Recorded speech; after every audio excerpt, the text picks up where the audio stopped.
Friday here in the North Shore Drive podcast, the Pittsburgh Steelers got another win, 20-16 over the Tennessee Titans. But how do they keep doing this in the fourth quarter? We'll talk about that and how the rookies continue to step up for this Steelers team. It's Chris Carter and Brian Batko from the Pittsburgh Post-Gazette, the North Shore Drive podcast. Let's get into it. You are now listening to the North Shore Drive podcast, a show on all things Pittsburgh sports from the writers of the Pittsburgh Post-Gazette, hosted by Christopher Carter.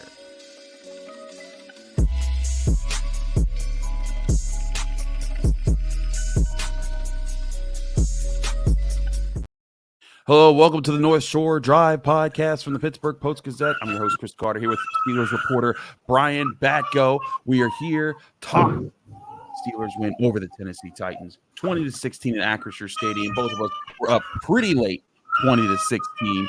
I get watching that game at Acrisure Stadium. Brian, we got to get to a lot of things here, but the bottom line, I think that everyone's asking themselves is how in the world is Kenny Pickett still leading these game-winning drives, these fourth-quarter comebacks? It's not just once or twice. He's now done it, had 7 game-winning drives, 6 fourth-quarter comebacks. It's an insane rate. His numbers through the first through third quarters of this game, 14 of 23 for 113 yards, a passer rating of 73.2. In the fourth quarter, he's 5 of 7 for 47 yards, a touchdown. His passer rating jumps up to 129.1. How is this even sustainable? Because it's happened so many times now.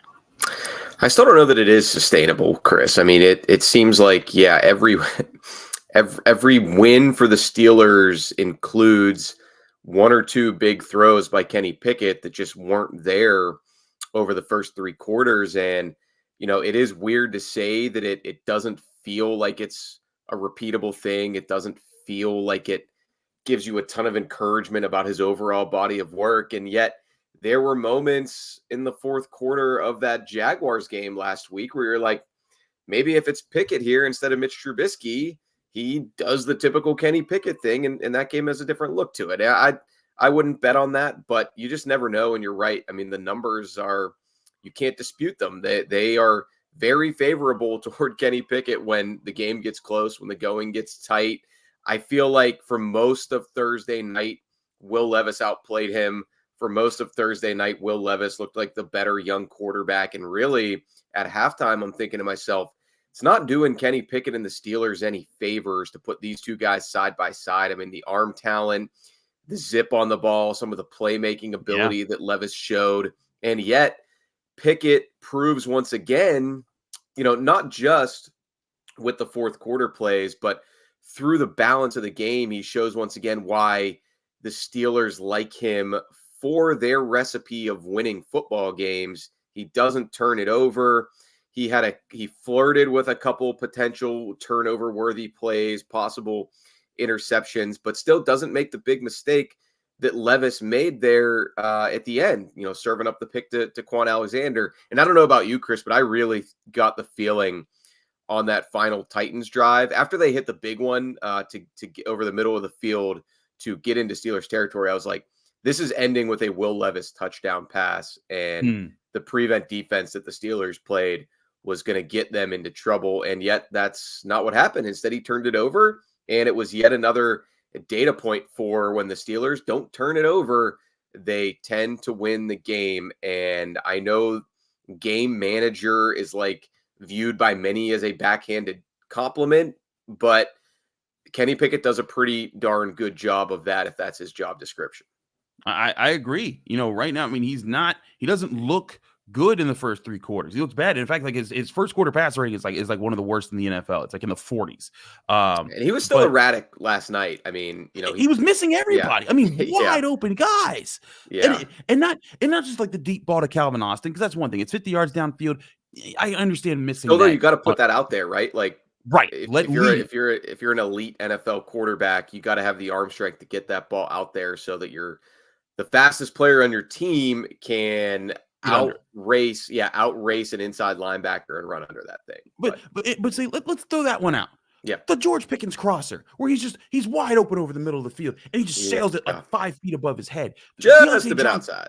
Just exactly. And the Deontay Johnson running a 5-yard out, and he'll just throw it to the stands. And I'm like, what what changes about this guy? Because then he throws that 32-yard dime down the sideline with perfect coverage. Like literally, Johnson's being pinned to the sideline. It's put right in his chest. I don't think we've seen things like that. Like people compare him to Tim Tebow. Tim Tebow would often like have a crazy run, or like the defense would like slip, and he would throw it right where they slipped at the time, and things like that. He makes elite level throws in the fourth quarter, and like third string throws in the first throughout the other parts of the game, and I don't understand. I can't explain why or how that happens. And I mean, I've been watching the NFL. I studied things. I look at things. I'm trying to pick things up. I don't know what changes for him other than you could just say he's been clutch in a lot of these games. He's like I guess he's like a baseball player who strikes out and pops out the first few times he's up, but you let him get to the plate in the ninth and he's putting one out of the ballpark. Like, I don't even know if that's the right analogy. Maybe it's like a basketball player who, he shoots a lot, but eventually he heats up at the end and he kind of takes over the game and puts the team on his back. Yeah, it's strange. The overall, like, I think more than anything, I'm somebody who subscribes to believing in logic, and I think analytics have a big place in the game, and numbers are going to level off over time to where they're supposed to be. So that part of me thinks, look, eventually Kenny Pickett's going to kind of plateau, and you're going to see the overall performance, it's going to regress essentially to the mean. It's not always going to be these strange random spikes in the fourth quarter. But the more he does it, the more there is something to be said for, like, as you put it, Chris, just that clutch gene that we always talk about quarterbacks who don't have the clutch gene, right? You always talk about guys like a Kirk Cousins who seems to play well for 3 quarters and then can't get over the hump. I mean, Jimmy Garoppolo, probably another one who in the prime of his career was kind of like that. And the Super Bowl, points that up. But you don't tend to really... And I guess like maybe this is just because we're so close to it and it's local bias, but Ben Roethlisberger would probably be one quarterback who comes to mind of like, he can play terrible for a lot of the game, and then all of a sudden he's at his best when it's late and when you don't expect it. So it's not a typical trajectory. It's not one that I still think is particularly filling me with optimism, but they are 5-3. They have won, I think it's now 8 straight 1-possession games. And I know that's kind of arbitrary. Like the Jaguars game was close into the fourth quarter, and it just ended up being a 10-point win. But like Mitch Trubisky even talked after that game about, hey, paraphrasing what he said, it was kind of like, if I don't throw a pick or two, it's a 1-possession game. And we know how we feel about ourselves when it's 1 score or less. TJ Watt, Alex Highsmith tend to come through. Kenny Pickett tends to come through when he's at quarterback. So it's not a formula that I think is good for the long term, but maybe deep down, Mike Tomlin just thinks like, look, with the personnel that we have right now, this is our best chance of consistently winning. And it is hard to argue with the results. It's hard to argue with it.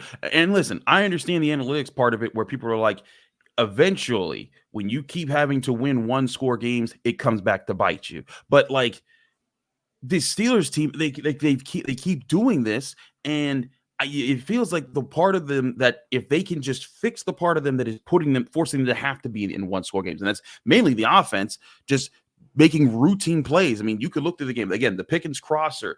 There was the low pass to Allen Robinson in the end zone on 3rd down. Connor Hayward's wide open in the middle of the end zone. You just do 2 of those things, or even outside of Kenny Pickett, George Pickens, if he just taps his toe on that, this is a wholly different ball game, and maybe the Steelers do win by multiple possessions in this game for the first time this season. Like I don't know if that means that, hey, if they can get better, this won't be an issue, or if that means this is just going to be an issue and eventually it's going to come back to bite them in a bad way. But I agree, that is their identity right now, for good or for bad. Yeah, I do think, everything that I'm seeing tells me they're just a team that's not good enough to really win decisively in this league. And Tomlin talked about that on Monday when, the officiating got brought up again after the Jaguars Mhm. lost, and he's like, "Look, it's our desire to win definitively to make sure that those close calls don't factor into the outcome." And I give him credit for saying that, but at the same time, it also just points to how bad they are at winning definitively. It just doesn't really happen for them. I don't really think they're good enough to do that. Granted, the Packers are not a good football team right now, so if there were ever a chance to do it, it's probably next Sunday, coming off the longer layoff, the mini bye. And I guess just, one more sports analogy would be like they're a boxer who gets beat up for 9 rounds. They're taking punches, they're leaking oil.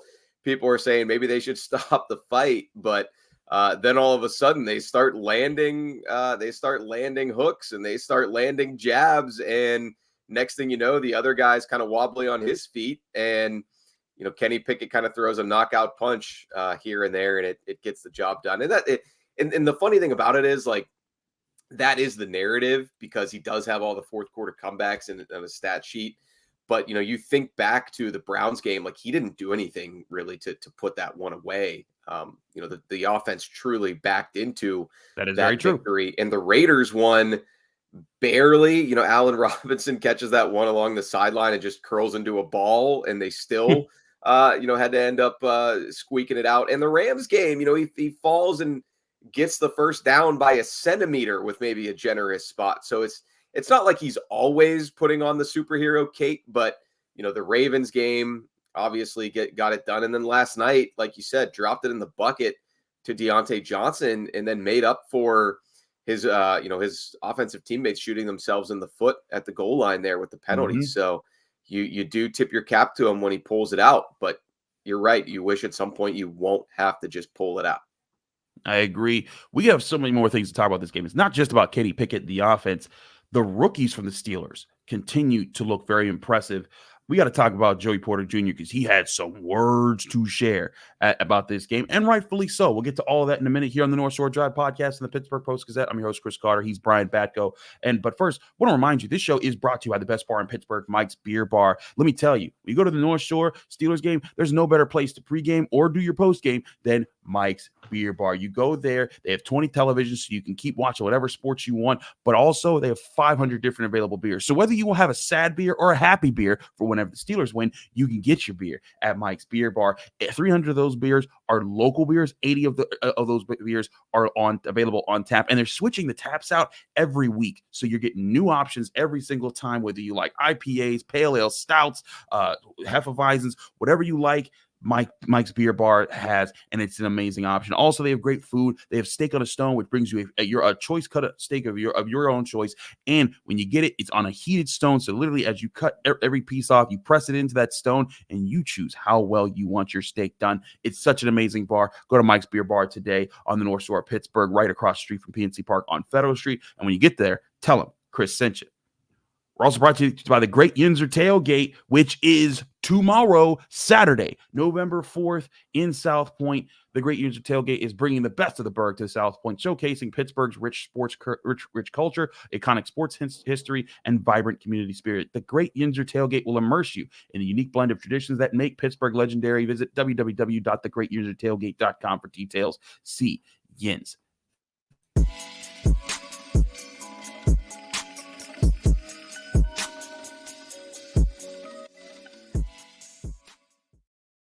We're back here on the North Shore Drive podcast from the Pittsburgh Post-Gazette. It's Chris Carter. It's Brian Batko. Brian, we got to talk about Joey Porter Jr. because, man, did he have some things to say after that game, and rightfully so, right? Because he had a pretty big performance.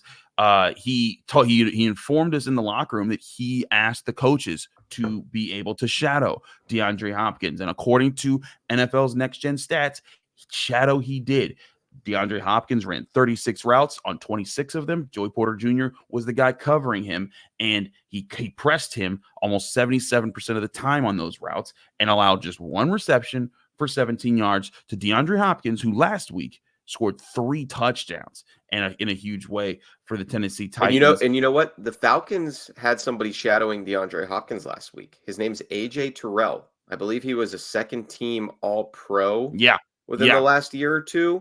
and he got cooked. So what does that tell you maybe about what Joey Porter Jr. is doing this early into his career? He's walking the walk, and as I think you're about to cue up right here, Chris, he's also talking the talk.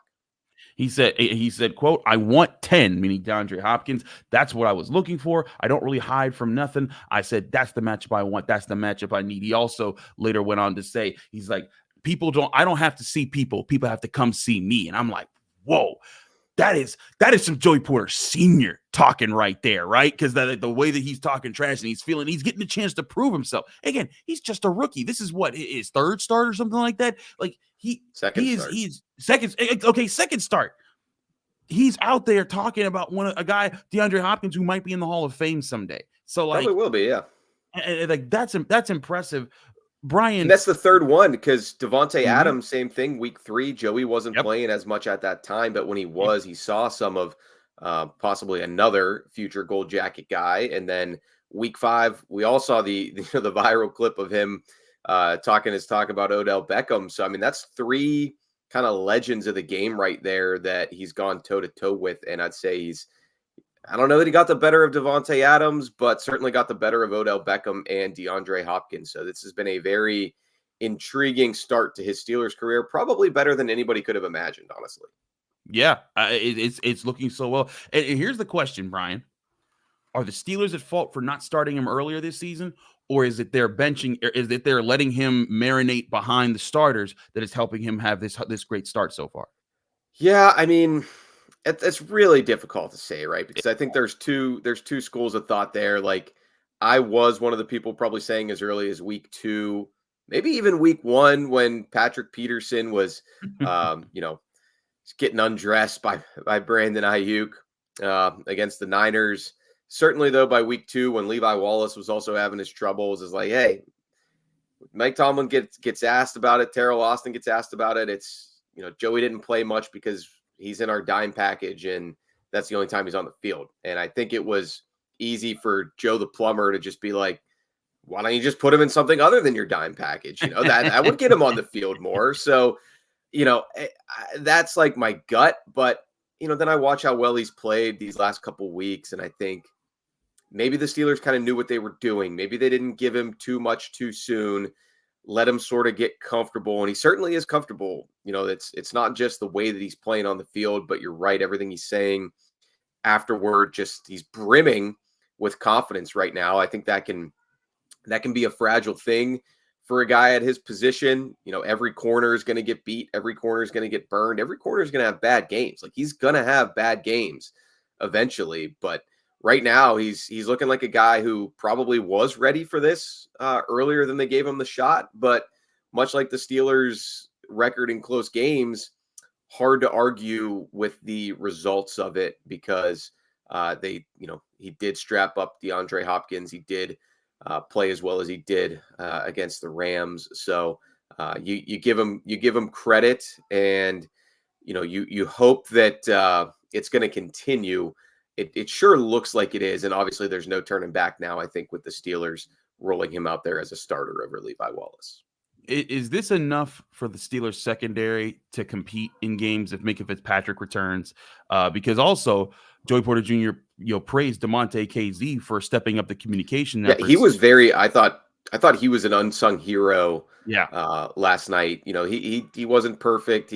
Derrick Henry was nearly detonated him on one run, and KZ kind of just ole defense out of the way on that one. But that was after he tripped up Henry on what I think was probably a touchdown saving tackle. And just watching him on the back end, he's kind of all over the place. We know he had the pick last week that he told me in the locker room a few days later he wasn't even happy about that interception because he did take it out of the end zone and ran out at the 2.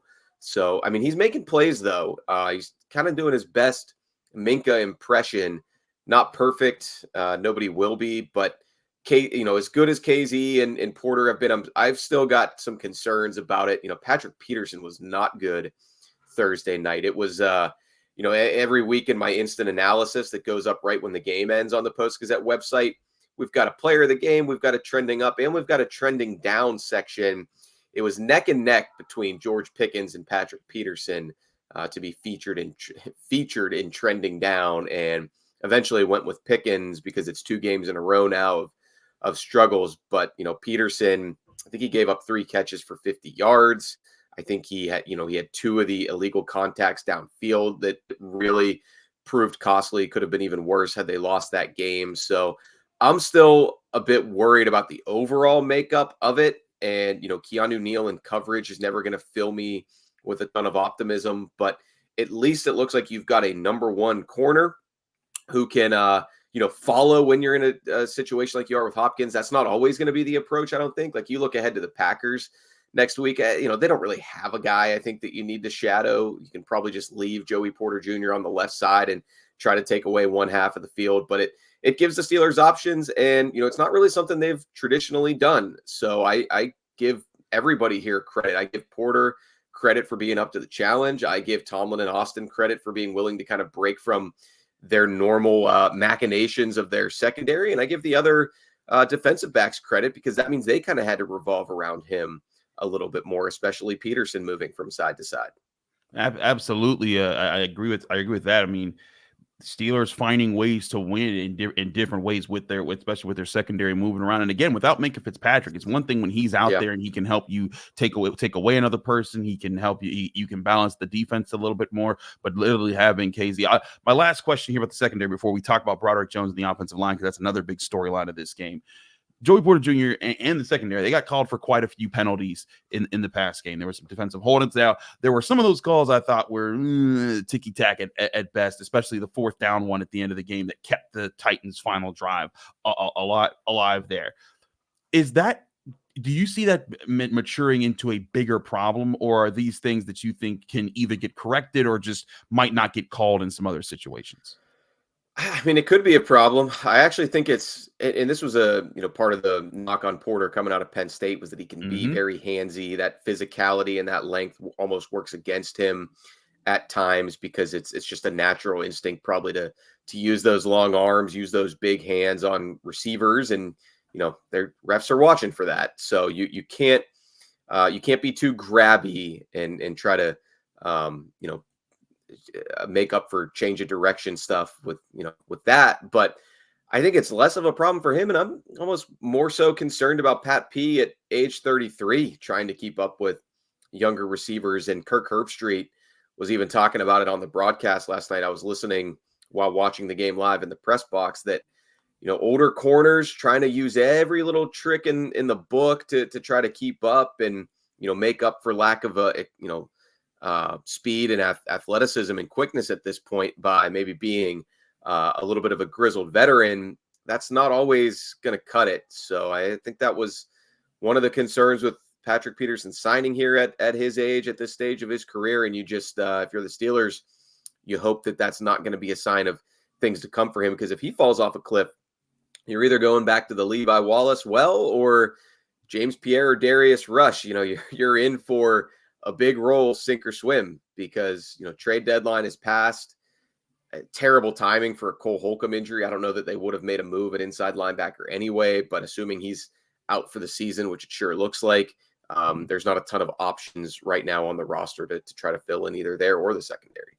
We got to talk about the offensive line because Broderick Jones made a start, and Brian, we got to talk about why he made the start and if he'll continue to start after the way the Steelers offensive line performed. We'll talk about that more here on the North Shore Drive podcast. And the Pittsburgh Post-Gazette, it's Chris Carter and Brian Batko. But first, I want to remind you this show is also brought to you by Savinas, Kane, and Gallucci. They're mesothelioma and asbestos lawyers that bring you over 85 years of experience when you go into their office. Call them now today for a free consultation. That's Savinas, Kane, and Gallucci. We're also brought to you by GameTime.co, where buying tickets to your favorite events shouldn't be stressful because GameTime is the fast and easy way to buy tickets for your sports, music, comedy, and theater events near you. If you've ever had to buy tickets for an event and you're running late or you aren't comfortable with what your seats might be, GameTime is the app you can download right to your phone that lets you see the view from the seats that you're looking to buy and removes all the hidden fees so that you know exactly what you're paying for what you're getting every single time. It's 2 taps of a button and the tickets are yours. And you can buy tickets even up to the last minute, even up to an hour after your event has started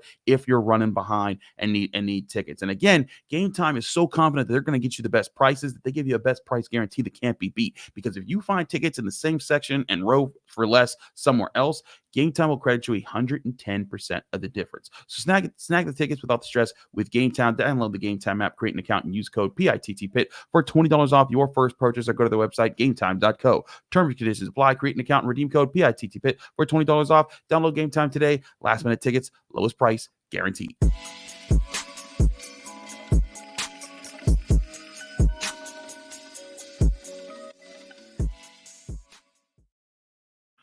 We're back here in the North Shore Drive podcast for the Pittsburgh Post-Gazette. It's Chris Carter. It's Brian Batko. Brian, we got to talk about this offensive line.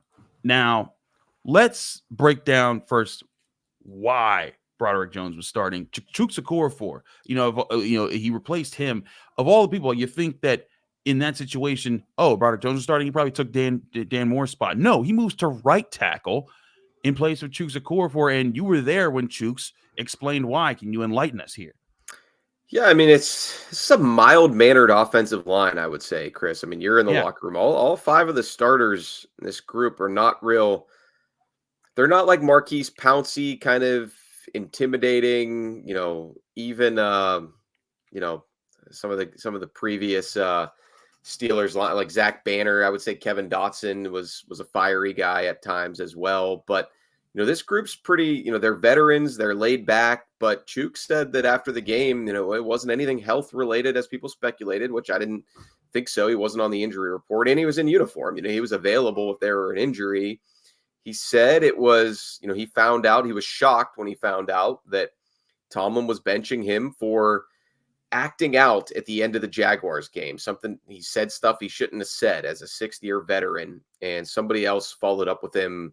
Was that stuff that you said to the Jaguars or your own teammates? And he didn't really want to comment further on that. So I think you can kind of read between the lines. Like, what does Tomlin always say? You'd rather say whoa than sick him, right? If it comes to trash talk. So it must have been something beyond the ordinary for Chuks. And I give Chuks Okorafor credit for being a man about it, speaking about it, owning it essentially. And, he hopes that he's back out there as a starter, but I don't know, man. Broderick Jones played really well in his absence. And interesting, though, that the Steelers, like you said, plugged him in at right. Obviously, they knew early in the week that Chuks was going to be disciplined for that. And yet, even with a couple, 2 or 3, 1.5 practices to work it, they kept Dan Moore on the left side and went with Broderick Jones on the right. But he looked natural. He looked like an easy mover at right tackle, as they say.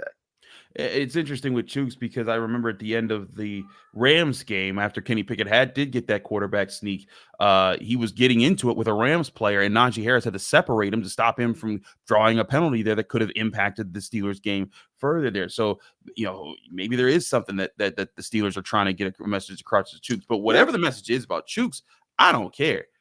Broderick Jones has to start. He's now started 2 games, 1 at left tackle, 1 at right tackle. And in both those showings, I think he's been better than any of the either starting tackles at those positions all season long. And it's similar to the Joey Porter discussion, right? Like maybe it's, this time it's being benched. It's allowed him to take things in, but he looks like your best option. You got to play him moving forward. And if the Steelers come out next week, they have 10 days off. They're getting ready for the Packers here. And if it's Okorafor and more again at starting an offensive tackle, I won't understand it. But we know that they went back to Dan Moore at left tackle when he missed the game because of injury, and Broderick Jones played so well against the Ravens.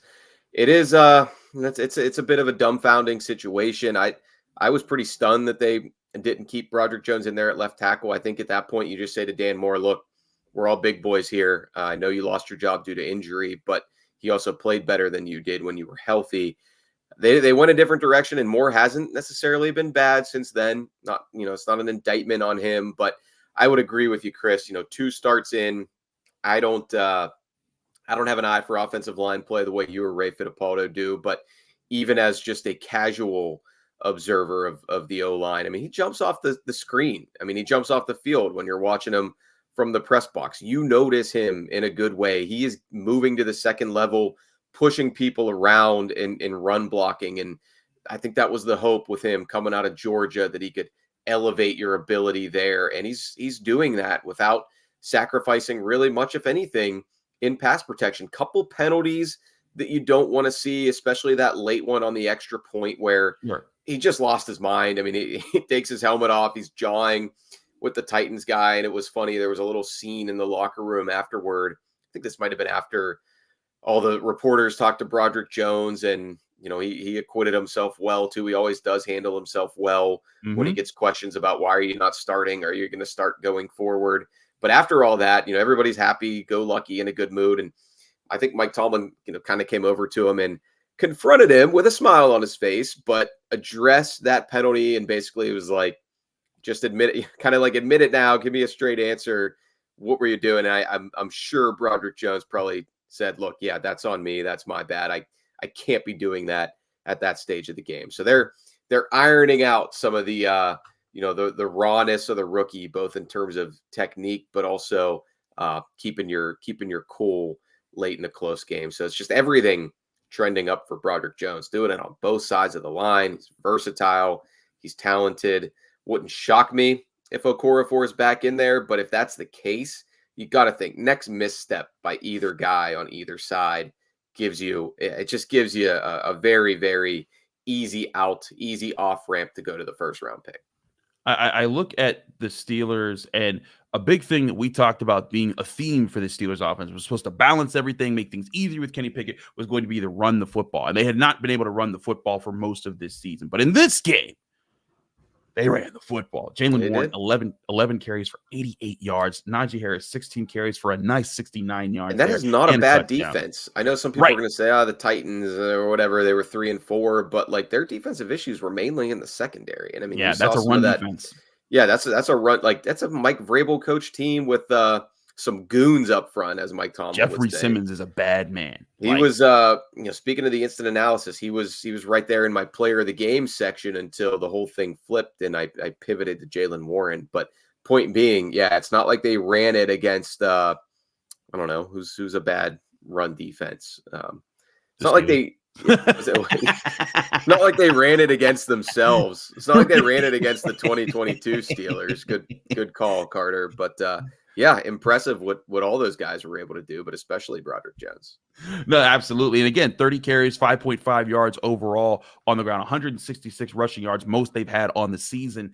And you know, if Broderick Jones being on the line, and maybe it's also just the roller coaster of the season for this offensive line. You know, against the Rams, I thought they played very well. Against the Jaguars, I thought they had their worst collective game as a unit on the season. And then this week, their best collective game I've seen from them. Isaac Seumalo moving guys off the ball. James Daniels going and getting guys. Even Mason Cole was looking for something. Yes. I mean, it wasn't perfect, but he was looking for work, and he certainly looked better than he had the first 7 games. Collectively, they gave up 4 pressures the entire game, 2 from Seumalo, 1 from Broderick Jones, 1 from Dan Moore Jr., and that's on 34 dropbacks in there. That's a pretty good rate for an offensive line in this game. Kenny Pickett, I believe he wasn't sacked once in this game.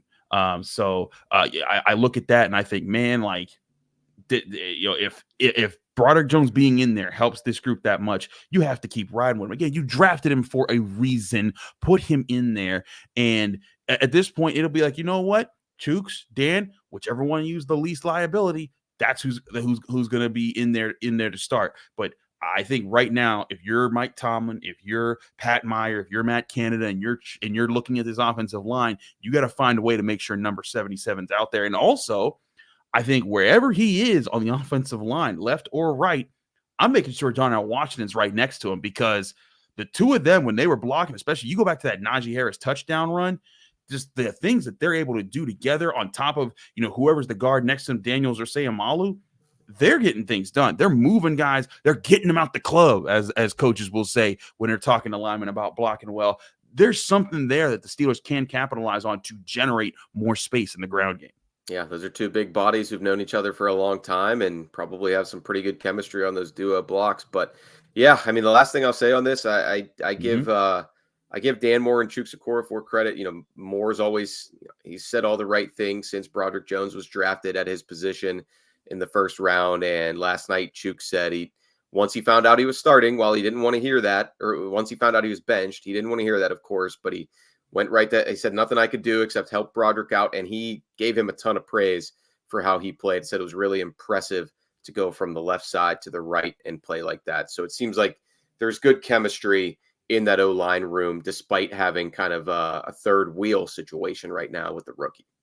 Absolutely. We'll have a lot more to break down on the Monday episode of the North Shore Drive podcast after we get to the full weekend here and see where the Steelers are. This is kind of their mini bye now. Will they get, as Mike Tomlin said, they're in the clubhouse with the necessary win for the victories. Exactly. For the weekend. Yeah. It's a weekend. Steelers fans can watch other football teams stress out this weekend. I think Steelers fans are feeling pretty good about being 5-3 despite all the things that this team has gone through. Will they get Mika Fitzpatrick back next week? We'll find out a lot of things, and we'll talk to you here on the Monday edition of the North Shore Drive podcast of the Pittsburgh Post-Gazette. Thanks again for tuning in. Remember, you can find this show on your favorite podcasting apps and on YouTube. Like this video if you enjoyed. Subscribe to this channel to get all of our daily content that comes out from Post-Gazette Sports, and especially the North Shore Drive North Shore Drive podcast that comes out on Mondays, Wednesdays, Fridays, and sometimes Saturdays when we have the Acrisure Fan Advantage. We'll see you again Monday here on the North Shore Drive podcast. Thank you for tuning in to another episode of the North Shore Drive podcast from the Pittsburgh Post-Gazette. If you watch this video on YouTube, please like the video and subscribe to our channel. For 3 months of digital access to post-gazette.com at 99 cents, click the link below in the description.